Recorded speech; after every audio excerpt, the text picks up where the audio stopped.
గాంధీ భవన్ వేదికగా CM Revanth Reddy TPCC chief Mahesh Kumar గౌడ్లు కొత్త సాంప్రదాయానికి శ్రీకారం చుట్టనున్నారు.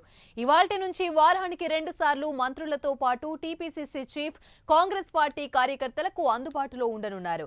ఇవాళ ఉదయం 11 గంటల నుంచి హెల్త్ మినిస్టర్ దామోదర్ రాజనరసింహ కార్యకర్తలకు ప్రజలకు అందుబాటులో ఉండనున్నారు.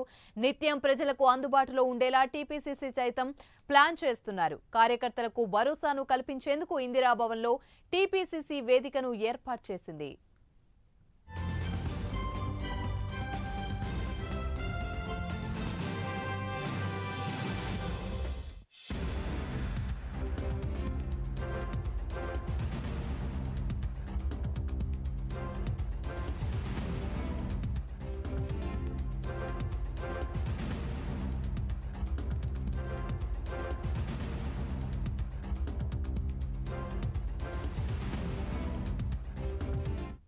రైట్, ఇక ఇదే అంశానికి సంబంధించి మరిన్ని వివరాలు మా ప్రతినిధి నాగేంద్ర అందిస్తారు. నాగేంద్ర.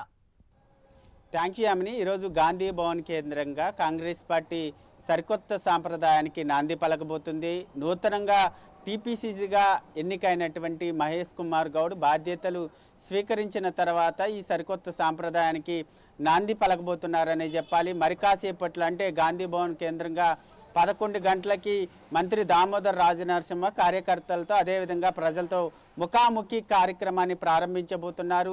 ఈ ముఖాముఖి కార్యక్రమం 11 గంటల నుంచి మధ్యాహ్నం 2 గంటల వరకు ఈ ముఖాముఖి కార్యక్రమం ప్రస్తుతం ఇందిరాభవన్ కేంద్రంగా జరగబోతుంది. కార్యక్రమంలో మంత్రి దామోదర్తో పాటు అదేవిధంగా టీపీసీసీ అధ్యక్షులు మహేష్ కుమార్ గౌడ్తో పాటు ఇతర నాయకులంతా కూడా పాల్గొనబోతున్నారు. ప్రధానంగా ఈ ముఖాముఖి కార్యక్రమానికి సంబంధించినటువంటి ప్రధాన ఎజెండా కాంగ్రెస్ కార్యకర్తలు ఇన్ని సంవత్సరాల పాటు దాదాపు 10 సంవత్సరాల పాటు కాంగ్రెస్ కండువాని భుజాన మోసినటువంటి కాంగ్రెస్ కార్యకర్తల సమస్యలు పరిష్కారమయ్యే లక్ష్యంగా ఈ కార్యక్రమాన్ని అయితే ప్రారంభించడం జరుగుతుంది. కార్యకర్తలతో పాటు ప్రజలు కూడా ఈ కార్యక్రమంలో పాల్గొంటారు. వారు ఇచ్చేటటువంటి సమస్యలను పరిష్కరించడంతో పాటు కాంగ్రెస్ కార్యకర్తలు చెప్పేటటువంటి అంశాలను కూడా పరిగణలోకి తీసుకోబోతున్నారు. ముఖ్యంగా ఏదైతే మహేష్ కుమార్ గౌడ్ బాధ్యతలు స్వీకరించినటువంటి మొదటి రోజే బాధ్యతల స్వీకరణ తర్వాత ఆయన బాధ్యతల స్వీకరణ వేదికగా ఆయన చెప్పడం జరిగింది.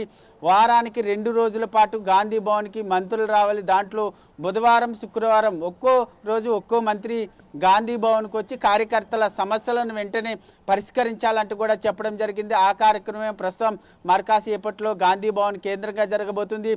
గాంధీ భవన్ ముఖ్యంగా మహేష్ కుమార్ గౌడ్ పీసీసీగా బాధ్యతలు స్వీకరించినప్పటి నుంచి కూడా 5 నుంచి 6 గంటల పాటు కార్యకర్తలకు అందుబాటులో ఉంటూ రాష్ట్ర వ్యాప్తంగా కూడా కాంగ్రెస్ పార్టీని బలోపేతం చేయడంతో పాటు కాంగ్రెస్ కార్యకర్తల సమస్యలను పరిష్కరించడమే లక్ష్యంగా ముందుకు వెళ్తున్నారు. ముఖ్యంగా ఈ 2 రోజుల కార్యక్రమం అంటే బుధవారం శుక్రవారం ఈ 2 రోజులు చేసేటటువంటి కార్యక్రమంతో రాబోయేటటువంటి స్థానిక సంస్థల ఎన్నికల్లో పార్టీని మరింత బలోపేతం చేయడం, ముఖ్యంగా 119 నియోజకవర్గాల్లో ఏ నియోజకవర్గాల్లో బలహీనంగా ఉందో ఆ నియోజకవర్గాల్లో పార్టీని మరింత బలోపేతం చేయడంతో పాటు ముఖ్యంగా కాంగ్రెస్ కార్యకర్తలకు ముఖ్యంగా అదేవిధంగా నాయకులకు మధ్య అనుసంధానం మరింత బలపరిచే విధంగా కాంగ్రెస్కి సంబంధించినటువంటి ప్రస్తుత తాజా అధ్యక్షుడు మహేష్ కుమార్ గౌడ్ పక్కా ప్రణాళికలతో ముందుకు వెళ్తున్నటువంటి పరిస్థితి అయితే కనిపిస్తుంది.